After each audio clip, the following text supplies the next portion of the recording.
Advocacy group south Asia justice campaign کی جانب سے جاری کی گئی رپورٹ نے بھارت میں مسلمانوں کے خلاف جاری تشدد اور امتیازی پالیسیوں کو ایک بار پھر عالمی سطح پر بے نقاب کر دیا ہے۔ یہ رپورٹ محض انفرادی یا اتفاقی واقعات کا مجموعہ نہیں بلکہ منظم اور ریاستی سرپرستی میں جاری مظالم کی نشاندہی کرتی ہے جو بھارت کے اندر اقلیتوں بالخصوص مسلمانوں کو سیاسی، سماجی اور قانونی طور پر دیوار سے لگانے کی منظم کوشش ہے۔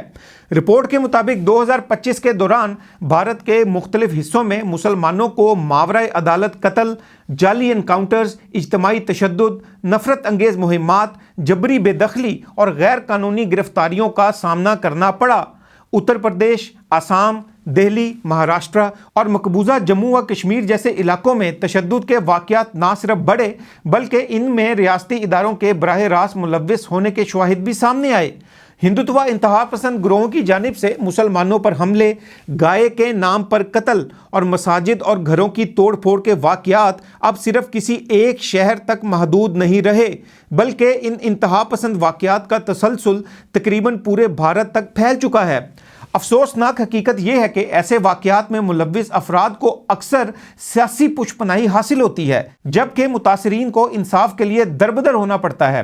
آسام اور دیگر ریاستوں میں شہریت کے نام پر مسلمانوں کے خلاف جو کچھ ہو رہا ہے وہ جدید دور میں اجتماعی سزا کی ایک واضح مثال ہے۔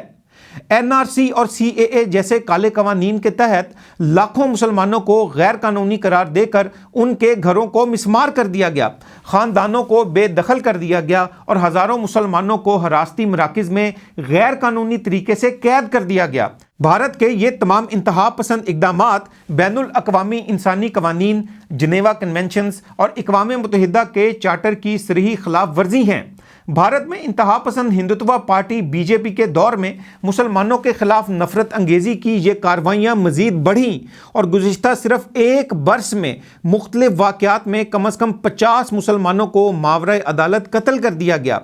Advocacy group south Asia justice campaign نے یہ بھی کہا ہے کہ بھارت میں ماورائے عدالت ہلاکتوں میں قتل کیے جانے والے افراد میں 2 بچے بھی شامل ہیں۔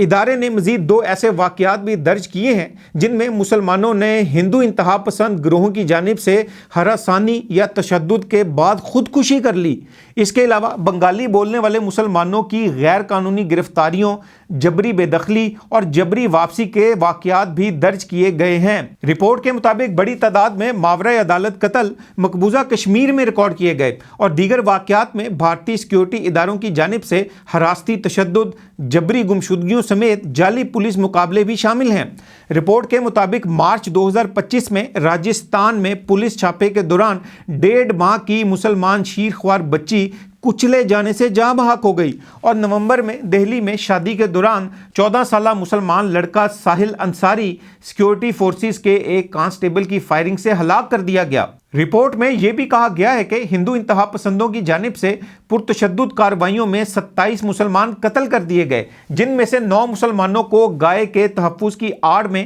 موب لنچنگ کے ذریعے قتل کیا گیا۔ اس کے علاوہ کم از کم 5 بنگالی مسلمانوں کو بنگلہ دیشی شہری قرار دیتے ہوئے قتل کر دیا گیا۔ رپورٹ کے مطابق بھارت کی 13 ریاستوں میں مسلمانوں کو بڑے پیمانے پر منظم طور پر تشدد کا نشانہ بنانے کے واقعات بھی پیش آئے۔ اس کے علاوہ ہندو انتہا پسندوں کی جانب سے سینکڑوں انفرادی حملے اور مذہبی بنیاد پر نفرت انگیز واقعات پر مبنی جرائم بھی ریکارڈ کیے گئے۔ بھارت میں حکومتی سرپرستی میں بڑھتے ہوئے ان مظالم کی بنیاد پر اقوام متحدہ کو چاہیے کہ بھارت میں مسلمانوں کے خلاف جاری تشدد اور انسانی حقوق کی ان خلاف ورزیوں پر ایک آزاد اور غیر جانبدار بین الاقوامی انکوائری کمیشن قائم کرے۔ اقوام متحدہ کی انسانی حقوق کی کونسل کو چاہیے کہ وہ بھارت میں حکومتی سرپرستی میں جاری ان مظالم پر بھارت کو جواب دہ بنائیں۔ یورپی یونین اور دیگر ممالک کو چاہیے کہ وہ بھارت اور انتہا پسند بھارتی سیاستدانوں، مذہبی رہنماؤں اور تنظیموں پر تشدد، نفرت انگیزی اور انسانی حقوق کی پامالی میں ملوث ہونے کی بنا پر پابندیاں عائد کریں